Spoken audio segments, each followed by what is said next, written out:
అందుతున్న breaking news Pawan Kalyan కు ప్రధాని మోదీ ఫోన్ చేశారు. పవన్ చిన్న కుమారుడి ఆరోగ్య పరిస్థితి గురించి ప్రధాని మోదీ అడిగి తెలుసుకున్నారు.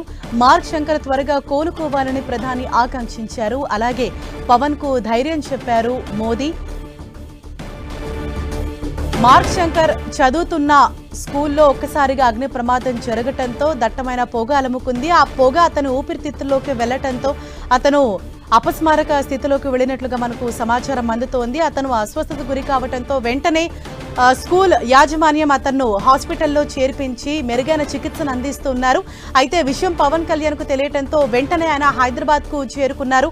ఇవాళ రాత్రికి సింగపూర్ వెళ్లనున్నారు పవన్ కళ్యాణ్. అయితే మార్క్ శంకర్ కు ఈ విధంగా అనారోగ్యానికి గురయ్యాడని తెలియగానే పలువురు సినీ రాజకీయ ప్రముఖులు సైతం స్పందించారు. ఇప్పటికే ఎక్స్ వేదికగా పలువురు పోస్టులు పెట్టారు. ఇటు మంత్రి లోకేష్, అలాగే మాజీ మంత్రి కేటీఆర్, హీరో నాగార్జున, ఇలాగా పలువురు సెలబ్రిటీలు సైతం పోస్టులు చేస్తున్న పరిస్థితి. త్వరగా కోలుకోవాలి, మార్క్ శంకర్ ఆరోగ్యంగా ఉండాలి అని పవన్ కు ధైర్యం చెప్తూ కూడా వాళ్ళు పోస్టులు పెడుతున్నారు. ఈ నేపథ్యంలో ప్రధానమంత్రి నరేంద్ర మోదీ సైతం పవన్ కళ్యాణ్ కు స్వయంగా ఫోన్ చేసి మాట్లాడారు.